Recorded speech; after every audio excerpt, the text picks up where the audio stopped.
name is Fabiola Jimenez, and I'm the founder and managing attorney of La Meta, a boutique law firm with offices in Seattle and Kennewick. So I work with different farms from across the state and different stores, from small to pretty large size, and I help them with anything from just general business cycle to issues with the actual state and their licensing. So I grew up in Grandview, and then I just moved to Seattle in 2008 when I graduated and stayed there to start my law career. So my childhood, I think, is like everyone else around here. I mean, I grew up, familia trabajando en el campo. My parents, picked asparagus, picked cherries, picked apples.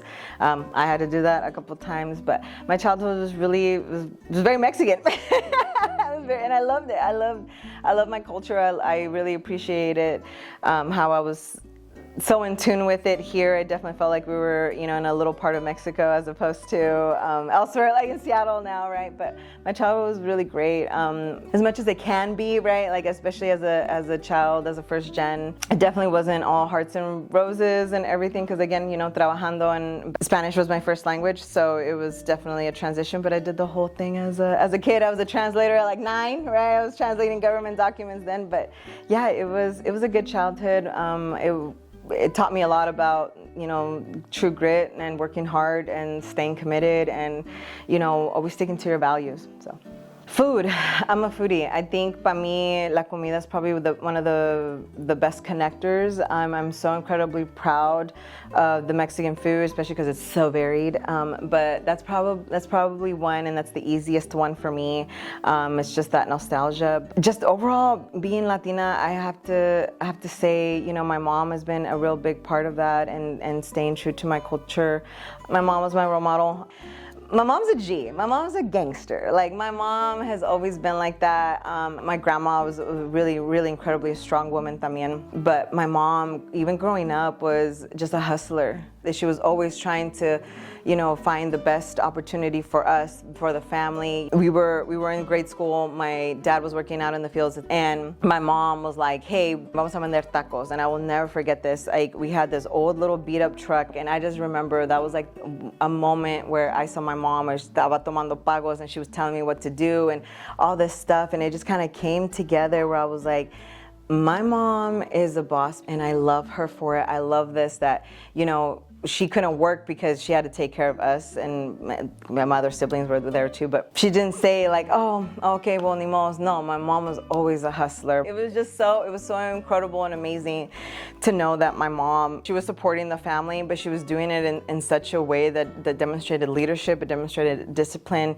it demonstrated commitment, and it's still one of those beautiful moments in my memories that I can think of, that my mom's gangster. I love it. As I briefly mentioned, I wanted to be an attorney since I was 7, and I will be very open and candid with you. It was because, my family had to deal with immigration around that time. And it was one of the most scariest moments in my entire life, having to go through that at that super, super young age. But I will never forget is meeting the immigration attorney. And I just remember her being so warm and so kind, but so powerful at the same time, because we were there asking her for help, and she was just so eloquent and so put together. She just put this plan. Everything went really well. From that moment on, there was like that little spark that I said, wow, this is something that I can do, is that you can be a woman and you can be powerful, but you can also be helpful and you can still be gentle. And that really was what really pushed me through, as far as like what started it, was that I knew that it was possible because I saw another woman. I saw someone that I could actually go out and touch, right? And she was right there. I wanted to be an immigration attorney or work in immigration. I will be very honest. I had a mentor who asked me, real talk, he said, "Hey, why do you want to be an immigration attorney?" And I said, it was like, well, that's what I should do, right? I was like, I'm a Latina, I speak Spanish. And he's like, okay. He's like, but does that call for you? And I will have to say it didn't. It really wasn't something that I actually really wanted to do. I've always been fascinated with business, and I've always liked the business side of things. And it was at that point that I said, you know what, you're right. I don't want to do immigration. I actually do want to do business. I realized that it was okay to be different, and it was okay to do things that other people were not expecting you to do. Because if it resonated with yourself, then it was fine. Now, as a mentor, that's the conversations that I have with folks, right? Now that I've had that experience to being able to, again, address that honesty, it's really easy to bring that and have that conversation with others, and I think it's as beneficial as it's ever been to have those conversations. I think one of the biggest lessons is that, caras conocemos, corazón no sabemos. That was always who I was for a long time, was just being very open and some would even say vulnerable, because I always thought that everyone had the same heart and mind as I did, and that everybody was going to be respectful and kind and hold everything that I say in confidentiality like I do, and that wasn't the case. And so keep things to yourself, understand that there's work life and then there's personal life. You have your friends, you have your good friends, and you have work friends, and you can keep those separately. But yeah, probably the biggest lesson there was, to be cautious and to not be such an open book, and to not open up and be vulnerable to everybody. I think it's important to have those conversations and to be vulnerable with your friends and your loved ones, but not everybody's gonna hold what you say to them in the same regard. Definitely resilient. I have face planted many times. I've messed up many times in my life. I've fallen short many times in my life, but I get back up and I brush it off and say, all right, that was cool. Someone saw me. Okay, anyways, and move on. But I really do consider myself resilient. I come back, think I'm dead. I'm not.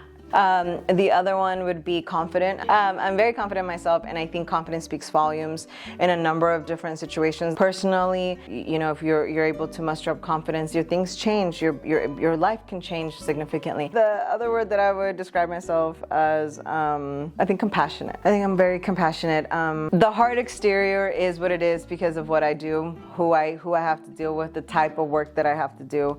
But don't let it fool you. I hold a lot of empathy. I hold a lot of compassion for others in me, which is the whole reason why I even started my whole law firm. My calling was, I need to come back to my community. I want to be that person to help out other folks in my community. So yeah, I'd say compassionate. Be unapologetically yourself. That's what I would say. Again, we spend so much time growing up, especially as first gen, and where you're trying to find your identity. As my identity here where I am with my family, or is my identity how I have to show up at school and like for the public or for work or whatever. And it can be very exhausting. I am a survivor of burnout. I went through burnout a couple years ago, but it was because I was not being myself. I was not showing up as myself. And so everyone and their mom is going to tell you how you should be, how you should dress, how you should speak, everything. Everybody will tell you how you should be. No, show up as yourself. Show up as yourself. You will go so much farther in life when you're not trying to live someone else's life. You're living yours.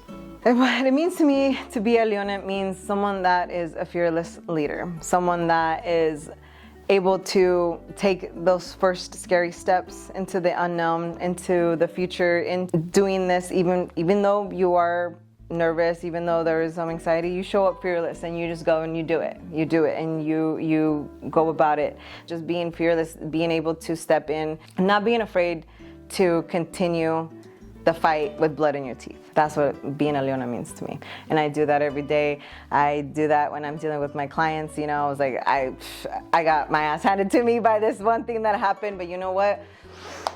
I'm a little shaken, but you know what? Next round, let's go. Let's do this. So that's what that means to me. It's incredible. So I want to definitely thank my mom. Love you, mommy.